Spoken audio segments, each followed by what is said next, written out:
Hi കൂട്ടുകാരെ, gas trouble അഥവാ വായുശല്യം ഒരുപാട് ആളുകൾ അനുഭവിച്ചു വരുന്ന ഒരു പ്രശ്നമാണ്. കുട്ടികളിലും മുതിർന്നവരിലും ഒക്കെ അത് കാണുന്നുണ്ട്. ഞാനിവിടെ പരിചയപ്പെടുത്തുന്നത് ഒരു സമ്മന്തിയാണ്. ഈ സമ്മന്തി ഈ ഒരു പ്രശ്നത്തിന് പരിഹാരമാണ്.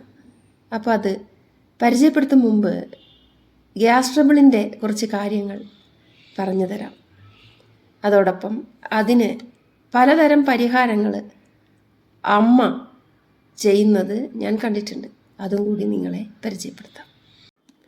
നെഞ്ചരിച്ചൽ, പുളിച്ചു തികട്ടൽ, തിക്കുമുട്ടൽ, ശ്വാസത്തിന് പ്രശ്നം, തലവേദന, വയറുവീർക്കൽ, ഭക്ഷണം വേണ്ടായുക, വിശ്വാസം പോവുക, കോട്ടുവായിടുക എല്ലാം ഗ്യാസിൻ്റെ പ്രശ്നങ്ങളാണ്, ഗ്യാസ് വരുത്തുന്ന പ്രശ്നങ്ങളാണ്.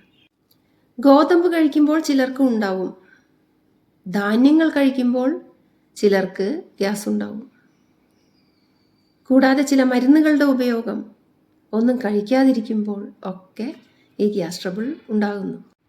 നമ്മുടെ വയറ്റിൽ കൃമികൾ, വിരകൾ ഉണ്ടാകുമ്പോഴും നമുക്ക് ഗ്യാസിൻ്റെ ബുദ്ധിമുട്ട് അനുഭവപ്പെടാറുണ്ട്. ഇനി ഗ്യാസ് ട്രബിൾ വരാതിരിക്കാൻ നാം വീട്ടിൽ ചെയ്യേണ്ട കാര്യങ്ങൾ പറഞ്ഞു തരാം. അത് രാവിലെ നമ്മൾ ഉണരണം. രാവിലെ ഏറെ നേരം കിടന്നുറങ്ങുന്നത് ഗ്യാസ് ട്രബിളിനെ ക്ഷണിച്ചു വരുത്തും. ഒരു 5:30 മണിക്കെങ്കിലും നമ്മൾ ദിവസവും എഴുന്നേൽക്കണം. എഴുന്നേറ്റ ഉടൻ നമ്മൾ പല്ലൊക്കെ തേച്ച് 2 ഗ്ലാസ് ചെറു ചൂടുവെള്ളം കുടിക്കുകയാണെങ്കിൽ കോട്ടുവായിടൽ നിൽക്കും. അതിൻ്റെ ഒരു ശല്യം നമുക്ക് അനുഭവപ്പെടുകയില്ല. കുളിക്കുന്നതിന് മുമ്പ് ഭക്ഷണം കഴിക്കരുത്. കുളിച്ച് ഒരു 10 മിനിറ്റിനൊക്കെ ശേഷമേ നമ്മൾ ആഹാരം കഴിക്കാൻ പാടുകയുള്ളൂ. ആഹാരം കഴിച്ച ഉടനെ ചായയും കാപ്പിയും കഴിക്കരുത്, ജ്യൂസും കഴിക്കരുത്. അതും ഗ്യാസ് ട്രബിളിന് കാരണമാണ്. ഇലക്കറികൾ കഴിക്കുമ്പോൾ നല്ലവണ്ണം ഗ്യാസ് ഉണ്ടാവും ചിലർക്ക്. അതിൻ്റെ പരിഹാരം ഇലക്കറികൾ നാം വെച്ച് കഴിക്കുമ്പോൾ ചൂടോടെ കഴിച്ചാൽ മതി. അതും ഇടവേളയായിട്ട് കുറച്ചായിട്ട് കഴിച്ചാൽ മതി. ഒന്നിച്ച് കഴിക്കാതിരിക്കുക. വൈകുന്നേരം ഇലക്കറി കഴിക്കുമ്പോൾ കിടന്നുറങ്ങുമ്പോൾ നമുക്ക് നല്ല ബുദ്ധിമുട്ട് അനുഭവപ്പെടും. എപ്പോഴും ഇലക്കറികൾ ചൂടോടെ കഴിക്കാൻ ശ്രദ്ധിക്കുക. കിഴങ്ങ് വർഗ്ഗങ്ങളൊക്കെ നമ്മുടെ ശരീരത്തിന് ആവശ്യമാണ്. ഗ്യാസ് ഉണ്ടാക്കുമെന്ന് കരുതി അവ മാറ്റി നിർത്താൻ നമുക്ക് കഴിയുകയില്ല. നമുക്ക് പല പോഷക ഘടകങ്ങളും നഷ്ടപ്പെടും ശരീരത്തിൽ നിന്ന്. അതുകൊണ്ട് അത് കഴിച്ചേ പറ്റൂ. അതിനുള്ള ഒരു പരിഹാരം, കിഴങ്ങ് വർഗ്ഗങ്ങൾ കഴിക്കുമ്പോൾ വെളുത്തുള്ളി മീതെ ചുട്ട് കഴിക്കുക. കനലടുപ്പത്ത് ചുട്ട് കഴിക്കുക. അല്ലെങ്കിൽ ആ കറികളുടെ കൂടെ ധാരാളം വെളുത്തുള്ളി ചേർത്ത് കഴിക്കുക. കടലവർഗ്ഗങ്ങൾ കഴിക്കുമ്പോൾ പാചകം ചെയ്യുന്ന സമയത്ത് ഇഞ്ചിയുടെ ഒരു വലിയ കഷ്ണം ചതച്ചിട്ട് ഒപ്പം വേവിച്ച് കഴിച്ചാൽ ഗ്യാസ് ഉണ്ടാവുകയില്ല. ഇറച്ചിയൊക്കെ കൂടുതൽ കഴിക്കുമ്പോൾ നമ്മുടെ വയറിനൊരു ബുദ്ധിമുട്ട് അനുഭവപ്പെടും. ആ സമയത്ത് കുറച്ച് പെരുംജീരകം മീതെ ചവച്ചിറക്കിയാൽ മതി.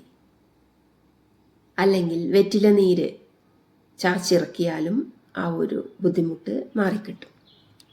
റവ ഉപ്പുമാവ് നല്ല സ്വാദിഷ്ടമായ ഒരു ഭക്ഷണമാണ്. പഴമൊക്കെ പുഴുങ്ങിയത് കൂട്ടി കഴിക്കാൻ നല്ല രസമാണ്. അപ്പോൾ അത് നെഞ്ഞരിച്ചിലുണ്ടാക്കും പലർക്കും. അതിനുള്ള പരിഹാരം ചെറുപഴം മീതെ കഴിക്കുക. കൂടാതെ ജീരകവെള്ളം, ചെറുജീരകം നല്ലപോലെ തിളപ്പിച്ച ആ വെള്ളം 1.5 ഗ്ലാസ് അതിൻ്റെ മീതെ കുടിച്ചാൽ മതി.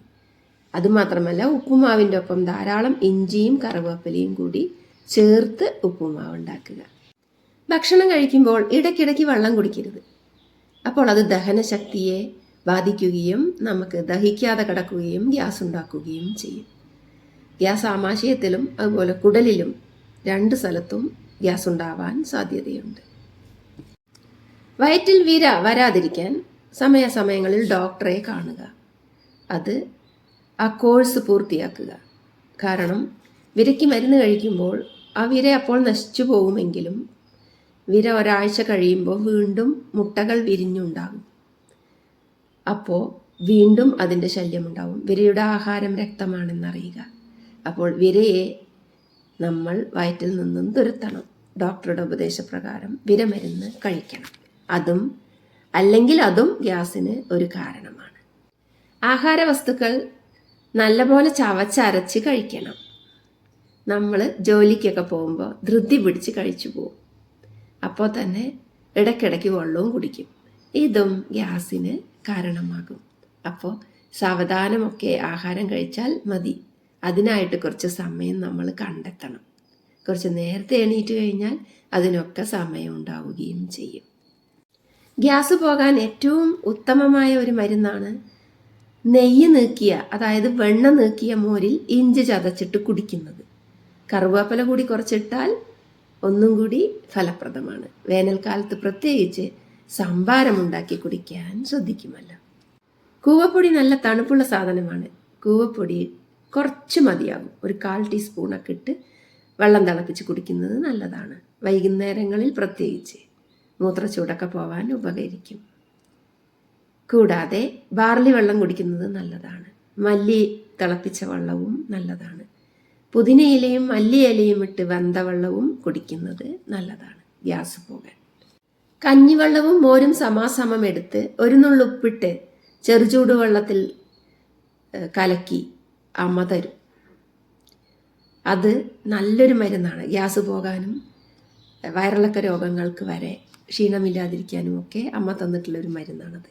കഞ്ഞിവെള്ളവും അതുപോലെ മോരും വെള്ളവും സമാസമം എടുത്ത് നമുക്ക് വേണ്ടത്ര ചെറുചൂടുവെള്ളത്തിൽ കലക്കി തരും.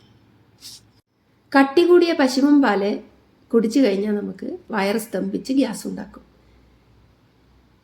അതേപോലെ നെയ്യ് കൂടുതൽ കഴിച്ചാലും നമുക്ക് പലവിധ പ്രശ്നങ്ങളും ഉണ്ടാകും. അധികം പുളിയില്ലാത്ത തൈര്, അതിൽ ഇഞ്ചി കൂടി ചതച്ചിട്ട് കറുവേപ്പിലയും കൂടി ഇട്ടിട്ട് ചോറിൽ കൂട്ടിക്കുഴച്ചുണ്ടാൽ വയറിൻ്റെ ഒട്ടുമിക്ക പ്രശ്നങ്ങളും ഇല്ലാതെയാകും. ഗ്യാസ് ട്രബിൾ ഇല്ലാതെയാകും. ഞങ്ങൾക്കൊക്കെ ചെറുപ്പത്തിൽ അങ്ങനെയാണ് തന്നിട്ടുള്ളത്. അതേപോലെ നമ്മൾ കോമൺ ടോയ്ലറ്റൊക്കെ ഉപയോഗിക്കുമ്പോൾ ശ്രദ്ധിക്കണം. ടോയ്ലറ്റൊക്കെ വൃത്തിയായി സൂക്ഷിക്കണം. നമ്മുടെ ശരീരവും കൂടി നല്ല വൃത്തിയായിട്ട് നമ്മൾ സൂക്ഷിക്കണം. അതുമാത്രമല്ല, കഴിക്കുന്ന ആഹാരം ലിമിറ്റ് ചെയ്ത് കഴിക്കണം. വൈകുന്നേരങ്ങളിലൊക്കെ നല്ലപോലെ വയർ നിറഞ്ഞ് ഉടനെ കിടന്നിറങ്ങരുത്. രാവിലെ എപ്പോഴും ഒരു അരമണിക്കൂർ നടക്കുന്നത് വയറ്റിലെ ഗ്യാസൊക്കെ പോകാൻ വളരെ നല്ലതാണ്. ഗ്യാസ് ട്രബിളിനെ ഇല്ലാതാക്കാൻ പറ്റിയ ഒരു ചമ്മന്തി പരിചയപ്പെടുത്താം. 4 പച്ചമുളകാണ് എടുത്തിട്ടുള്ളത്. പാകത്തിന് ഉപ്പും 1 കഷ്ണം ഇഞ്ചിയാണ്. ഇത് തോല് കളഞ്ഞിട്ട് വേണം അരയ്ക്കാൻ. മുളക് ഞാൻ കഴുകി എടുത്തിട്ടുണ്ട്. തോല് കളഞ്ഞിട്ട് വേണം ചേർത്ത് കൊടുക്കുക. 1/4 ഗ്ലാസ് കട്ട തൈരാണ്, അധികം പുളിയില്ലാത്തത്. കൂടെ തന്നെ ഒരു ചെറിയ കഷ്ണം പുളിയുണ്ട്. പിന്നെ അരമുറി നാളികേരമാണ്. അതും കൂടെ ചിരവിയെടുക്കണം. നാളികേരം ഇങ്ങനെ വയ്ക്കാൻ പാടില്ല എന്നാണ് കാരണവന്മാർ പറയുക. ഇങ്ങനെയാണ് എപ്പോഴും എവിടെയും നാളികേരം വയ്ക്കേണ്ടത്. പ്രധാനപ്പെട്ട ഇൻഗ്രീഡിയൻ്റ് എന്ന് പറയുന്നത് പുതിന ഇലയാണ്. ഗ്യാസ് പോകാൻ നമുക്ക് ഏറ്റവും നല്ല ഒരു ഇലയാണിത്, ഇലക്കറിയാണിത്, പുതിന ഇല. അപ്പോൾ നമ്മൾ ഇതെല്ലാം കൂടിയാണ് സമ്മന്തി അരയ്ക്കാനായിട്ട് പോകുന്നത്. തേങ്ങ ചിരകി, ഇഞ്ചി തോല് കളഞ്ഞ്, മുളകും ഉപ്പും പുതിന ഇലയും പുളിയും തൈരും കൂട്ടി മിക്സിയിൽ അരച്ച് ഉപയോഗിക്കുവിൻ. അപ്പോൾ നിങ്ങൾക്ക് ഗ്യാസ് ട്രബിളിന് നല്ല ആശ്വാസം ലഭിക്കുന്നതായിരിക്കും. ഇതൊക്കെ പണ്ടത്തെ അമ്മമാരുടെ അറിവുകളാണ്. അത് ഞാനിവിടെ പങ്കുവെച്ചു. വീഡിയോ ഇഷ്ടപ്പെട്ടാൽ ലൈക്ക് ചെയ്യൂ, ഷെയർ ചെയ്യൂ, കമൻറ്റ് ചെയ്യൂ, സബ്സ്ക്രൈബും ചെയ്യണേ ചാനൽ.